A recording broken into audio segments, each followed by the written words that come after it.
Menteri Agraria, Tata Ruang dan Badan Pertanahan Nasional Nusron Wahid memecat 6 pegawai dan menjatuhi sanksi berat pada 2 pegawai di bawah kementeriannya. Dalam polemik pagar laut, Saudara, Sekjen Konsorsium Pembaruan Agraria menegaskan pengusutan keterlibatan Kementerian ATR BPN tidak berhenti hanya di 6 pegawai saja, tapi juga pemulihan hak atas tanah warga. Polemik pagar laut terus bergulir. Komisi 2 DPR memanggil Menteri Agraria dan Tata Ruang BPN, Nusron Wahid.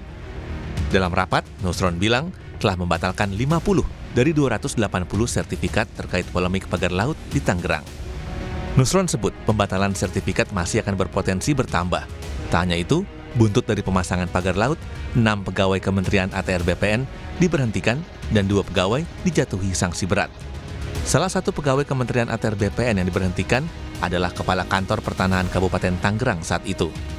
Kita memberikan sanksi berat, pembebasan dan penghentian dari jabatannya pada mereka yang terlibat kepada 6 pegawai dan sanksi berat kepada 2 pegawai.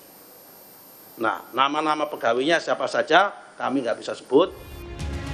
Anggota Komisi 2 DPR fraksi PDI Perjuangan, Deddy Sitorus, meminta pegawai ATR BPN yang terlibat kasus pagar laut tak hanya diberi sanksi berat, tetapi juga diancam pidana agar memberikan efek jera. Saya kira tidak cukup hanya sanksi berat, harus proses hukum, karena ini kejahatan. Bukan malpraktek yang hanya berkonsekuensi sanksi. Ini saya kira perlu menjadi perhatian, Pak.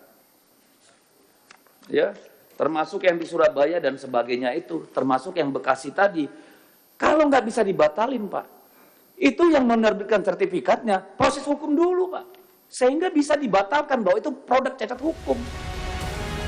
Wakil Ketua Komisi 2 DPR fraksi Partai Demokrat, Dede Yusuf, juga mempertanyakan kenapa Desa Kohot yang paling banyak penerbitan sertifikat hak milik pagar laut Tangerang dibandingkan dengan desa lain.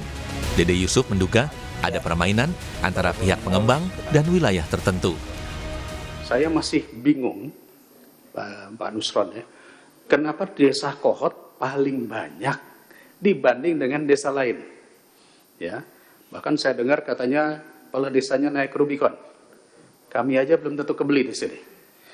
Jadi ini menandakan bahwa ada permainan antara pengembang atau pengusaha dengan wilayah-wilayah tertentu yang dimudahkan. Sekjen Konsorsium Pembaruan Agraria, Dewi Kartika, menyoroti soal polemik pagar laut. Dewi menyebut pengusutan keterlibatan Kementerian ATR BPN tidak berhenti hanya di 6 pegawai saja. Dewi juga bilang pemulihan hak atas tanah warga. Sampai ini jadi hanya tumbal 6 pejabat di level kabupaten, padahal sebenarnya bahkan harus dicek lagi ke tingkat provinsi dan pusat.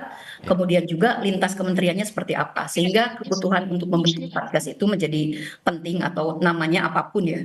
Nah, yang kemudian yang harus kita lihat adalah jangan sampai kasus PIK 2 itu hanya berakhir di soal cabut atau mencopot pejabat-pejabat di tingkat ATR. Bagaimana soal pemulihan hak atas tanah yang telah terjadi, yang ini sebenarnya kasus PIK 2 ini sudah lama, sudah banyak di pengaduan-pengaduannya, saya pikir sudah banyak di Kementerian Agraria juga sejak zaman pemerintahan sebelumnya. Jadi pemulihan hak itu harus segera dilakukan karena yang terdampak adalah masyarakat setempat.